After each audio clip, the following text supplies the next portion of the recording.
आरोपीगण पर भारतीय दंड संहिता की धारा 302/220 के अंतर्गत यह आरोप है कि अभियुक्त ने घटना दिनांक 8/5/2020 को दोपहर करीब 11:30 बजे लामिया हाल महाराजपुर अंतर्गत पुलिस थाना महाराजपुर में अन्य सह अभियुक्तगण के साथ मिलकर अवैध साधनों द्वारा सबकी सहमति से अशक्त करार करते हुए मूरत सिंह की हत्या का षड्यंत्र रचकर आपराधिक षड्यंत्र कार्य किया था।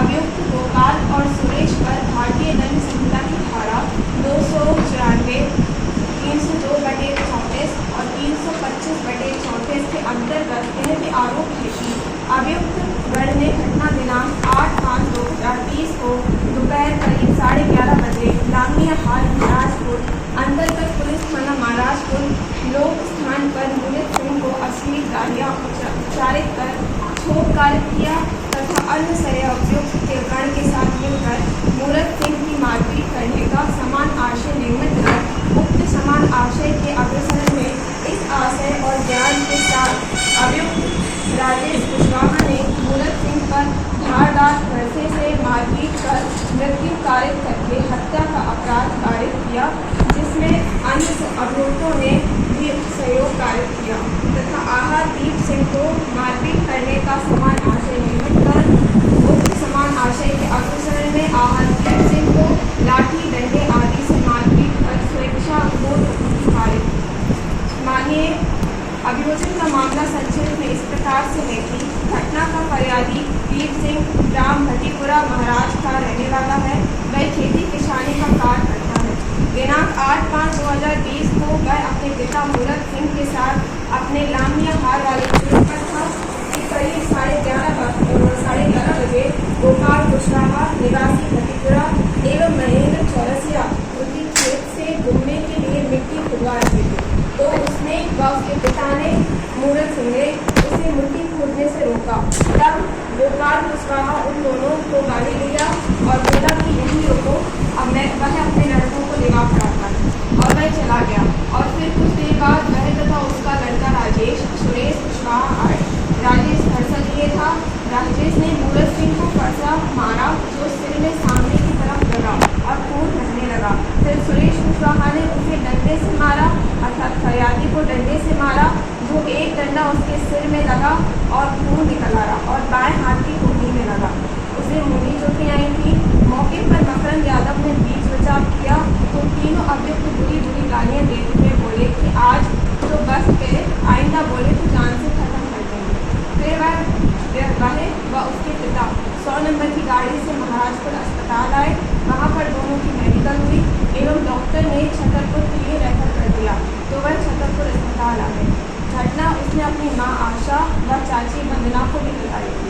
उक्त आशय की देहाती नालसी प्राप्ति के फरियादी दीप सिंह द्वारा आरोपीगण राजेश कुशवाहा, सुरेश कुशवाहा, गोपाल कुशवाहा निवासी भट्टीपुरा के विरुद्ध रेगबंद करवाई गई थी। घटना में आहत गण मूरत सिंह और दीप सिंह की PMLC प्राप्ति 13 व 14 है। उक्त देहाती नालसी के आधार पर आरोपीगण राजेश कुशवाहा आदि के विरुद्ध प्रथम सूचना रिपोर्ट थाना महाराजपुर के अपराध क्रमांक 0079/2020 भारतीय दंड संहिता की धारा 294, 323, 506 और 34 के अंतर्गत दिनांक 8/5/2020 को प्राप्ति 9/1 की गई। घटना में आहत गण मूरत सिंह और दीप सिंह को जिला अस्पताल छतरपुर में इलाज और परीक्षण के लिए ले जाया गया। घटना के अन्वेषणकर्ता के द्वारा घटनास्थल का निरीक्षण करके मौका नक्शा गवाहों के समक्ष फरियादी के बताए अनुसार प्राप्ति 2 बनाया गया। अन्वेषण के दौरान सभी साक्ष्यों के कथन किए गए एवं आरोपी महेंद्र चौरसिया का मेमोरेंडम कथन प्राप्ति 10 ले लिया गया और उसी के आधार पर आरोपी महेंद्र चौरसिया से एक लोहे का फरसा जब्त कर जब्ती पत्र प्राप्ति 11 बनाया गया। आरोपी सुरेश कुशवाहा का मेमो कथन प्राप्ति 16 को ले किया गया, जिसके आधार पर आरोपी से एक 5 का डंडा जब्त किया गया। आरोपी गोपाल कुशवाहा का मेमोरेंडम कथन प्राप्ति 19 है। अन्वेषण के दौरान ही आहत मूरत सिंह की दिनांक 21/5/2020 को हो चुकी है। आरोपीगण से जब्तशुदा संपत्ति को जांच हेतु FSL ग्वालियर भेजा गया। घटना की संपूर्ण अन्वेषण के पश्चात अभियुक्तगण के विरुद्ध अधीनस्थ न्यायालय के समक्ष अभियोग पत्र प्रस्तुत किया गया। अधीनस्थ न्यायालय मुजफ्फरपुर द्वारा प्रकरण को उपार्पण आदेश दिनांक 2/9/2020 के द्वारा माननीय सत्र न्यायालय में उपार्पित किया गया और अंतरण पर यह प्रकरण इस न्यायालय को विचारण हेतु प्राप्त हुआ। प्रकरण में अभियुक्तगण ने स्वेच्छापूर्वक जुर्म करना अस्वीकार किया है, परंतु अभियुक्तगण की ओर से बचाव में कोई भी साक्ष्य प्रस्तुत नहीं किया गया। आगे कुछ साक्ष्यों के कथन है इस प्रकार से। माननीय न्यायालय अभियोजन साक्ष्य क्रमांक 1 घटना का आहत एवं फरियादी साक्षी दीप सिंह ने घटना का समर्थन करते हुए बताया है कि आरोपीगण महेंद्र, गोपाल व सुरेश उसके मोहल्ले में रहने के कारण पहचानता है। घटना दिनांक 8 मार्च 2020 को लगभग 10:30 बजे महेंद्र के खेतों में से गोपाल से गुम्मा के लिए मिट्टी खुदवा रहा था। तब उसने तथा फरियादी के पिता मुंदर सिंह ने गोपाल को रोका। तब गोपाल ने बुरी गाली देकर यही रुकना वह अपने लड़कों को लेकर आता है ऐसा कहा। फिर महेंद्र, राजेश, सुरेश, गोपाल घटनास्थल पर आए। सुरेश ने उसके सिर व बाएं हाथ में फरसा मारा और पिता मुंदर के सिर पर फरसा मार दिया। फरियादी के चाचा मकरंद द्वारा घटना के समय बीच बचाव किया गया। आरोपीगण बुरी गाली जान से खत्म कर देने की बात कहकर घटनास्थल से चले गए। फरियादी को होश आने पर 100 नंबर पर फोन लगाया। फिर पुलिस आई, जिन्होंने उसे तथा उसके पिता मुंदर को अस्पताल पहुंचाया। पिताजी की गंभीर अवस्था के कारण सदर पर रेफर किया गया। घटना की देहाती नालसी प्रदर्श भी 1 लेकर आई गई। घटनास्थल का नक्शा मौका प्रदर्श भी 2 बनाया गया। घटना दिनांक के 13वें दिन के पश्चात पिताजी खत्म हो गए तथा उनका लाश पंचनामा प्रदर्श भी 3, नक्शा पंचनामा प्रदर्श भी 4, पटवारी द्वारा घटनास्थल का नक्शा मौका प्रदर्श भी 5 तथा देहाती नालसी प्रदर्श भी 6 की कार्रवाई की गई। तीनों आरोपीगण महेंद्र, सुरेश, गोपाल व फरार आरोपी राजेश ने मिलकर पिता की मारपीट एवं हत्या की है तथा उसके साथ भी मारपीट की है। घटना के चक्षुदर्शी साक्षी अभियोजन साक्षी क्रमांक 2 ने घटना का समर्थन करते हुए साक्ष्य में बताया है कि आरोपीगण ने उसके सगे बड़े भाई मूरत को मार डाला है। घटना दिनांक को महेंद्र द्वारा गोपाल से उसके भाई मूरत के खेत की जमीन से मिट्टी खुदवाई जा रही थी। उसके भाई मूरत ने रोका, तब गोपाल ने बुरी गाली देकर वहीं ले जाने को कहा और अपने लड़कों को लिवाकर लाने की बात कही। पश्चात में राजेश व सुरेश आए और राजेश ने उसके भाई के मूरत के सिर पर फरसा मारा और सुरेश ने भतीजे दीप सिंह को डंडा मारा जो सिर में बाएं हाथ में लगा, जिससे दोनों जन भाई मूरत तथा भतीजा दीप वहीं पे गिर गए। उसने यह भी कथन किया है कि महेंद्र द्वारा हत्या करवाई गई है। घटना उसके सामने हुई थी, जिसके 13 दिन बाद उसके भाई मूरत की मृत्यु हो गई। पुलिस ने उसके बयान लिए थे। समीना पार प्रदर्श भी 3, लाश पंचनामा प्रदर्श भी 4, नक्शा मौका प्रदर्श भी 2, पटवारी नक्शा प्रदर्श भी 5 उसके सामने बनाए गए। अभियोजन साक्षी क्रमांक 3 श्रीमती आशा ने घटना का समर्थन करते हुए बताया है कि वह आरोपीगणों को पहचानती है। घटना दिनांक को वह अपने खेत लमनिया हार में थी। दिन के लगभग 11:30 बजे महेंद्र उनके खेत से मिट्टी गोपाल से खुदवा रहा था। तब अभियोजन साक्षी क्रमांक 3 आशा के पति मूरत व उसके लड़के दीप ने ऐसा करने से रोका। गोपाल ने बुरी गाली देकर अपने लड़कों को बुलाने की बात कही तथा चला गया। पश्चात में सुरेश दीप सिंह को फरसा मारा और राजेश ने उसके पति को फरसा मारा। फरसा मारने से उसके पति के सिर से खून निकलने लगा और उसके पति गिरकर बेहोश हो गए। गोपाल, सुरेश, महेंद्र ने उसके लड़के दीप को बाएं हाथ में डंडा मारा, जिससे वह गिर गया। उसके लड़के ने 100 नंबर डायल किया। गाड़ी में पुलिस ने बिठालकर उसे महाराजपुर अस्पताल पहुंचाया, जहां इलाज चला। पति को छतरपुर अस्पताल में ले जाया गया। वहां 13 दिन भर्ती रहने के पश्चात पति मूरत की मृत्यु हो गई। उसके पति को आरोपीगणों ने मारा है। घटना में मकरंद द्वारा बीच बचाव किया गया है। आरोपी महेंद्र चौरसिया ने ही मरवाया है। उक्त प्रकरण में अभियोजन साक्षी क्रमांक 10 चिकित्सीय साक्षी डॉक्टर आलोक ने बताया है कि वह प्राथमिक स्वास्थ्य केंद्र महाराजपुर में मेडिकल ऑफिसर के रूप में पदस्थ है। डायल 100 वाहन के माध्यम से दिनांक 8 मार्च 2020 को आहत मूरत को उपचार के लिए उसके समक्ष लाया गया। आहत मूरत के सिर पर 3 सेंटीमीटर लंबा और 1 सेंटीमीटर गहरा काफी बड़ा घाव था। गंभीर प्रकृति की चोट होने के कारण अग्रिम उपचार हेतु छतरपुर अस्पताल रेफर किया गया था। उक्त दिनांक को दीप सिंह को उसके समक्ष उपचार हेतु लाया गया था।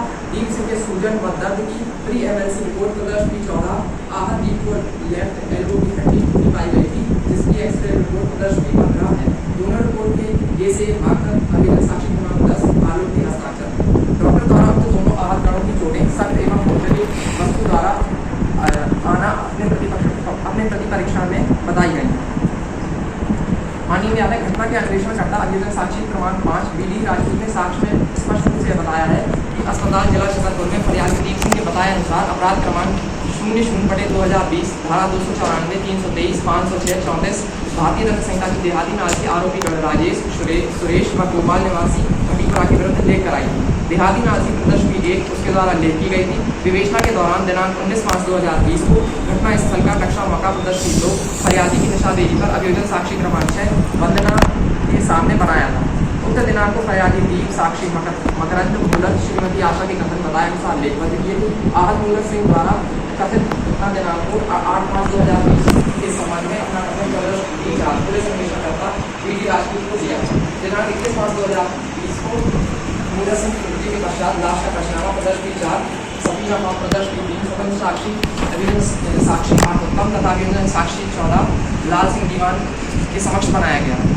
माननीय न्यायालय लाश पंचनामा के डॉक्टर अभियोजन साक्षी क्रमांक 12 चिकित्सीय साक्षी डॉक्टर ओमराव ने साक्ष्य में स्पष्ट बताया कि दिनांक 22 मार्च 2020 को दिन के 10:30 बजे मूलत सिंह को देखा तो मृत था, जिसके सिर पर आगे पीछे की तरफ 3.5 इंच बाई 1 इंच का चौड़ा घाव था। 1 इंच गहरी लालिमा एक सूजन थी जो सिर के स्केपल्स पर थी। कुछ स्कार मार्क्स सिर पर थे जिसमें टाँगे के निशान थे जो चोट में देखे गए थे। चोट पर गहरी लालिमा लिए हुए खून जमा था जो कि मस्तिष्क के अग्रभाग में था। उनके मतानुसार मृत्यु का कारण सीवियर हेड इंजरी शॉक से थी जो कि सख्त और भूतली वस्तु द्वारा चोट पहुंचाई गई थी। यह सिर में आगे पीछे की तरफ पहुंचाई गई थी। माननीय साक्षियों के बयान से यह प्रमाणित होता है कि अभियुक्तगण के द्वारा निर्भर सामान्य न्याय से निर्णय किया गया तथा उसके अग्रसरण में अभियुक्तगण के द्वारा मृतक मूलत सिंह के सिर पर फांसा से वार किया गया, जिसके कारण उसकी मृत्यु हो गई। अतः यह एक हत्या है जो कि भारतीय दंड संहिता 1860 की धारा 302 के अंतर्गत एक दंडनीय अपराध है तथा अभियुक्तगण के द्वारा फरियादी दीप सिंह को सिर एवं हाथ पर चोट पारित की गई, जो जिससे कि उसके बाएं हाथ की एल्बो की हड्डी टूट गई, जिससे उसे घोड़ों का शिकारी हुई। यह एक भारतीय दंड संहिता 1860 की धारा 325 के अंतर्गत एक दंडनीय अपराध आता। न्यायालय से अनुरोध है कि अभियुक्तगण को दोषी जगह कठोरतम दंड से दंडित किया जाए। माननीय महोदय अपने सहकर्मी साक्षी एवं प्रतिमा के साथ मिलकर आरोपीगण की ओर से यह ज्ञापन माननीय न्यायालय छतरपुर के समक्ष प्रस्तुत करने की अनुमति चाहता हूँ। उपरोक्त अपराध प्रकरण क्रमांक 530/2020 दंड प्रक्रिया संहिता 1973 की धारा 193 के अंतर्गत न्यायिक मजिस्ट्रेट प्रथम श्रेणी छतरपुर द्वारा पारित आदेश 2 सितंबर 2020 से माननीय न्यायालय छतरपुर के संज्ञान हेतु समर्पित किया गया है। अतः इस प्रकरण पर माननीय सत्र न्यायालय छतरपुर मध्य प्रदेश की विचारण हेतु अधिकारिता प्राप्त है। माननीय अभियोजन पक्ष की ओर से अभियुक्त गणों पर भारतीय दंड संहिता 1860 की धारा 302 सह पठित धारा 34 धारा 294 धारा 325 सह पठित धारा 34 धारा 120B के अंतर्गत दंडनीय अपराध के आरोप हैं कि अभियुक्त गणों ने घटना दिनांक 8 मई 2020 को दोपहर लगभग 11:30 बजे लमनिया हार महाराजपुर अंतर्गत पुलिस थाना महाराजपुर में मिलकर अवैध साधनों द्वारा सहमति से करार करते हुए मूलत सिंह की हत्या का षड्यंत्र रचकर आपराधिक षड्यंत्र पारित किया तथा साथ ही अभियुक्त गोपाल और सुरेश ने घटना दिनांक 8 मई 2020 व घटना स्थल जो एक लोक स्थान है पर मूलत सिंह को मां बहन की अश्लील गालियां उच्चारित कर क्षोभ पारित किया तथा सभी अभियुक्तगण ने मिलकर मूलत सिंह की मारपीट करने का सामान्य आशय निर्मित किया और उक्त सामान्य आशय के अनुसरण में इस आशय और ज्ञान के साथ अभियुक्तगण राजेश कुशवाहा ने मूलत सिंह पर धारदार फरसा से मारपीट करके हत्या का अपराध पारित किया तथा साथ ही दीप सिंह को मारपीट करने का सामान्य आशय निर्मित किया और उक्त सामान्य आशय के अग्रसरण में दीप सिंह को लाठी डंडा आदि से मारपीट कर स्वेच्छा और उपहत्या कारित की। माननीय न्यायालय अभियुक्तगण ने दंड प्रक्रिया संहिता 1973 की धारा 313 के अंतर्गत परीक्षण में बताया कि यह निर्दोष है एवं उन्हें झूठा फंसाया गया है। अभियुक्त महेंद्र चौरसिया ने कहा है कि उसने कोई अपराध नहीं किया। अभियुक्त गोपाल कुशवाहा ने कहा कि मूलत सिंह और उसके लड़के दीप सिंह जब वह महेंद्र चौरसिया को खेत की मिट्टी समतल कर रहा था उसकी मारपीट की। जब वह चिल्लाया तो उसका लड़का सुरेश बचाने आया, तब मूलत सिंह और दीप सिंह ने उसकी मारपीट की, जिससे उन लोगों को चोटें आई थी। अभियुक्त सुरेश कुशवाहा ने कहा है कि मूलत सिंह और उसकी लड़की दीप सिंह ने महेंद्र चौरसिया के खेत में उसके पिता गोपाल कुशवाहा की मारपीट कर रहे थे। उसके चिल्लाने की आवाज़ सुनकर वह तथा उसका भाई पहुंचे, तब मूलत सिंह एवं उसके बेटे दीप सिंह ने उसकी तथा उसके भाई की मारपीट की, जिससे अभियुक्त सुरेश कुशवाहा का सिर फट गया था। महोदय, अभियोजन पक्ष के जिन साक्ष्यों का उल्लेख किया गया है वह इस प्रकार है। माननीय अभियोजन साक्षी एक दीप सिंह के द्वारा अपने प्रति परीक्षण की कंडिका 14 में स्पष्ट रूप से बताया गया है कि उसने पुलिस को देहाती नॉलेसी प्रति 1 में महेंद्र चौरसिया का नाम आरोपीगण में लिखवाया था, जबकि अभियोजन साक्षी 7 बिंदा प्रसाद प्रजापति के द्वारा अपने साक्ष्य में स्पष्ट रूप से बताया है कि दिनांक 8 मई 2020 को आरक्षक अजय कुमार द्वारा जिला अस्पताल से देहाती नॉलेसी फरियादी दीप सिंह द्वारा राजेश कुशवाहा, सुरेश कुशवाहा, गोपाल कुशवाहा निवासी भटीपुरा महाराजपुर के विरुद्ध लिख कराई थी। मान्यवर तथाकथित देहाती नॉलेसी प्रति 1 का अवलोकन किए जाने पर आरोपी महेंद्र चौरसिया का नाम आरोपीगण के रूप में लेख नहीं किया गया। महोदय, अभियोजन साक्षी 2 मकरंद यादव द्वारा प्रति परीक्षण की कंडिका 8 में बताया कि घटना के समय महेंद्र चौरसिया मौके पर था, जबकि पुलिस को लेख कराए गए कथनों में बताया कि महेंद्र चौरसिया घटना स्थल पर नहीं था। महोदय, अभियोजन साक्षी 2 मकरंद यादव द्वारा प्रति परीक्षण की कंडिका 16 में बताया कि जिस समय विवाद हुआ था उस समय मैं अपनी भैंसें चरा रहा था और भैंसों को लेकर वह घर गया और भैंसों को घर पर किया, तब जानकारी लगी, तब वह घटनास्थल पर गया। अतः मान्यवर उसके द्वारा घटना नहीं सुनी गई है, न ही देखी गई है, केवल सुनी सुनाई बात का कथन किया गया है, जो अनुश्रुत साक्ष्य की श्रेणी में आता है। इस कारण अभियोजन साक्षी 2 के साक्ष्य अवर्जित किए जाने योग्य है। इस संबंध में माननीय उच्चतम न्यायालय द्वारा कल्याण कुमार गंगोई बनाम आशुतोष अग्निहोत्री एवं अन्य 2011 का मामला अवलोकनीय है। माननीय अभियोजन साक्षी की आशा यादव के द्वारा प्रति परीक्षण की कंडिका 3 में बताया गया है कि घटना के समय जब मारपीट हुई तब वह घर में थी, किंतु साक्षी आशा यादव से पुनः पूछने पर कहा कि वह घर में नहीं, हाल में थी। मान्यवर, उक्त अभियोजन साक्षी 3 के प्रति परीक्षण की कंडिका 12 में स्पष्ट रूप से बताया गया है कि जिस समय विवाद हुआ था वह उस समय खेतों में से भूसा भर रही थी। महेंद्र का खेत उसके भूसा भरने के स्थान से लगभग आधा किलोमीटर की दूरी पर है। माननीय प्रोसिक्यूशन विजिलेंस 3 के प्रति परीक्षण की कंडिका 14 में बताया है कि उसे नहीं पता है कि उसके बयानों में महेंद्र चौरसिया के मरने वाली बात लिखी है या नहीं, क्योंकि उनके बयान उसके लड़के दीप सिंह ने लिखवाए थे। साथ ही मानवर अभियोजन साक्षी 3 ने प्रति परीक्षण की कंडिका 15 में बताया है कि पुलिस उसके पास कभी नहीं आई, न ही पुलिस ने उसके कभी बयान दिए। अन्वेषणकर्ता द्वारा लिया गया मेमोरेंडम कथन या जब्ती के संबंध में कोई जानकारी नहीं है।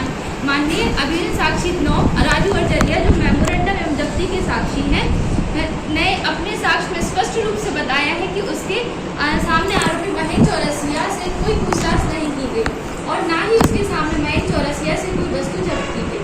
अभियोजन साक्षी 9 ने अपने प्रति परीक्षण में बताया कि पुलिस के कहने पर उसने पूरे कागजों में हस्ताक्षर कर दिए थे। उसने कभी कोई फर्सा नहीं देखा और ना ही उसके सामने फर्से की जब्ती की।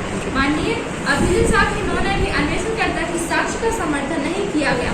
माननीय इसके अतिरिक्त गोपाल कुशवाहा के मेमोरेंडम कथन प्राप्ति 19 पर आरोपी सुरेश के हस्ताक्षर कराए गए हैं और आरोपी सुरेश कुशवाहा के मेमोरेंडम प्राप्ति 1 पर आरोपी गोपाल के हस्ताक्षर कराए गए हैं, जो पुलिस द्वारा किए गए अन्वेषण में अनियमितता एवं अविश्वसनीयता को दर्शाता है। माननीय उच्चतम न्यायालय द्वारा एक न्याय दृष्टांत स्टेट ऑफ एमपी बनाम नारायण एमपी नोट में प्रतिपादित किया गया है कि दंडिक मामले में अनुमान अथवा अटकलबाजियों पर विनिश्चय नहीं किया जाना चाहिए, बल्कि साक्ष्य तथा साबित तथ्यों से प्राप्त निष्कर्षों पर विनिश्चय होने चाहिए। माननीय उच्चतम न्यायालय द्वारा एक और न्याय दृष्टांत निरंजन प्रसाद एवं अन्य स्टेट ऑफ मध्य प्रदेश 1996 में प्रतिपादित किया गया कि मौखिक साक्ष्य जिसका कि चिकित्सीय साक्ष्य द्वारा समर्थन नहीं किया गया है, उच्चतम न्यायालय ने दोष सिद्धि के आदेश को निरस्त करते हुए अभियुक्त को दोषमुक्त प्रदान किया। माननीय जैसा कि बचाव पक्ष की ओर से कहा गया है कि अभियोजन साक्षी क्रमांक 2 एवं अभियोजन साक्षी क्रमांक 3 घटनास्थल पर मौजूद मीडिया का साक्षी नहीं है। इस संबंध में मैं न्यायालय का ध्यान साक्षियों के कथनों की ओर आकर्षित करना चाहती हूँ, जिसमें उन्होंने स्पष्ट रूप से कहा था कि घटना उन्होंने स्वयं मौके पर देखी है एवं उस समय वहाँ पर मौजूद। इसके अतिरिक्त माननीय न्यायालय के द्वारा न्याय दृष्टांत शोधन बनाम स्टेट ऑफ एमपी FCC 12-17 अवलोकनीय है, जिसमें माननीय न्यायालय के द्वारा निर्धारित किया गया है कि चक्षुदर्शी साक्षी के साक्ष्य को तब तक स्वीकार किया जाना चाहिए जब तक कि उसे चिकित्सीय साक्ष्य द्वारा पूर्ण रूप से अमान्य नहीं कर दिया जाता तथा उक्त प्रकरण में चिकित्सीय साक्ष्य द्वारा भी उक्त साक्षियों के कथनों का समर्थन किया गया है। इसके अतिरिक्त न्याय दृष्टांत बस्ती वर्सेस राजस्थान राज्य 2014 SCC 616 अवलोकनीय है, जिसमें माननीय न्यायालय ने अभिनिर्धारित किया है कि साक्षी या एक दूसरे से या अस्वीकार नहीं किया जाना चाहिए यदि उनके साक्ष्य में सत्य का पुट है, अकाट्य है, विश्वसनीय है और विश्वासयोग्य है, तो उनके साक्ष्य पर विश्वास किया जा सकता है। इसके अतिरिक्त माननीय आहत साक्षी के साक्षी का विधि में विशेष महत्व होता है, क्योंकि सामान्यतः यह माना जाता है कि आहत साक्षी उस घटनास्थल पर मौजूद था एवं उसको कारित हुई चोटें इस बात को स्वयं प्रमाणित करती हैं कि वह उस समय घटनास्थल पर मौजूद था एवं यह माना जाता है कि वह व्यक्ति जिसे स्वयं चोटें कारित हुई हो वह किसी अन्य व्यक्ति को बचाने के लिए किसी निर्दोष को नहीं फंसाएगा।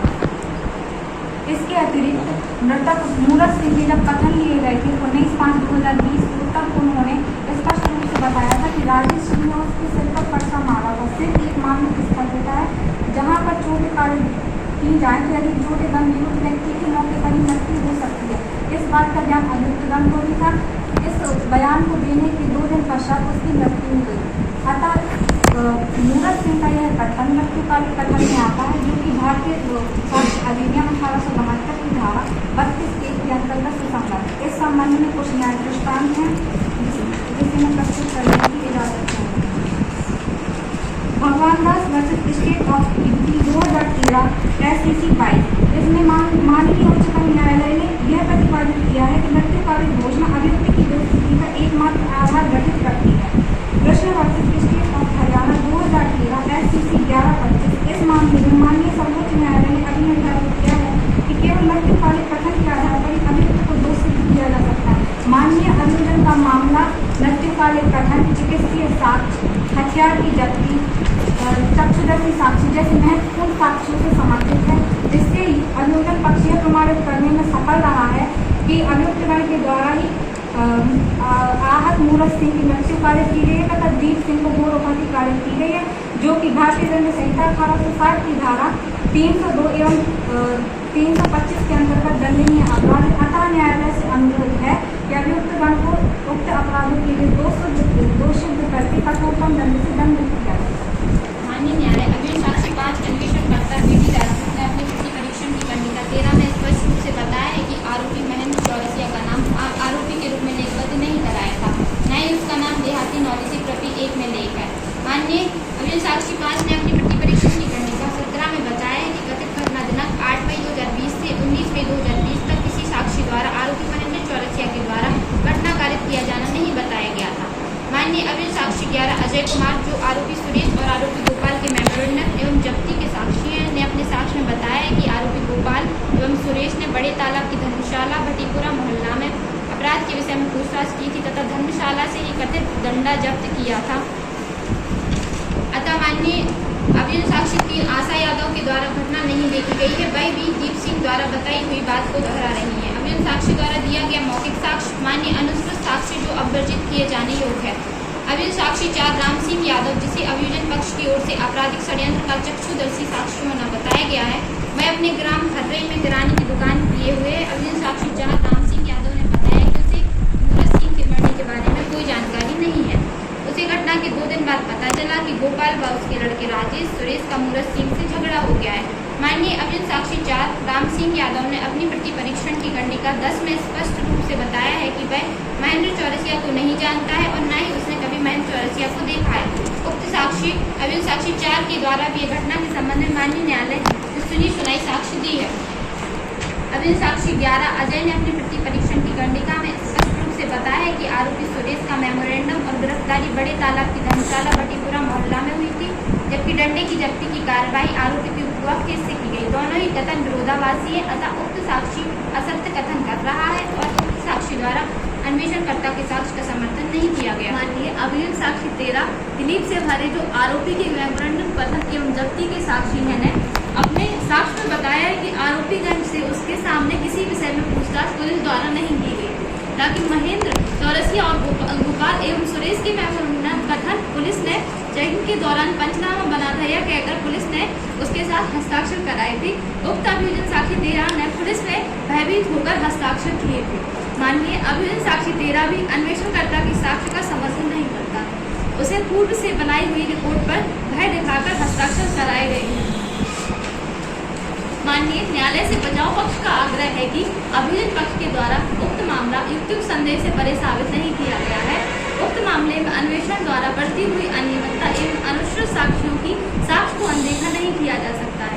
इस संबंध में माननीय उच्चतम न्यायालय द्वारा श्री पार्श्वनाथ विरुद्ध कर्नाटक राज्य 2008 तथा वीर सिंह बनाम उत्तर प्रदेश राज्य AIR 1978 SC59 के संबंध के बाद में अवधारित किया गया है कि अभियोजन को अपना मामला युक्तियुक्त संदेह से परे साबित करना होता है और संदेह का लाभ हमेशा अभियुक्त को मिलता है। माननीय जैसे कि बचाव पक्ष की ओर से कहा गया है कि अभियुक्त साक्ष्यों के कथनों में विरोधाभास है, तो माननीय अभियुक्त साक्ष्यों के कथनों में विरोधाभास किस प्रकृति का नहीं है जिससे मामले में कोई सारवार असर पड़ता हो। इस संबंध में एक Krishnan versus state of Karnataka 2013 के बाद में माननीय सर्वोच्च न्यायालय ने निर्धारित किया है कि प्रति व्यक्ति की लक्षण क्षमता अलग अलग होती है। कोई व्यक्ति कोई चीज को किसी तथ्य को गौर से देखता है, वही दूसरा अनदेखा कर सकता है। अतः यदि अभियोजन साक्ष्यों के साक्ष्य में ऐसा विरोधाभास न हो जिससे मामले में कोई सावधान असर पड़ता हो, तो उसके विरोधाभास को नजरअंदाज करना चाहिए तथा साक्ष्य को ग्रहण किया जाए। माननीय न्यायालय से विनम्र निवेदन है कि उक्त प्रकरण से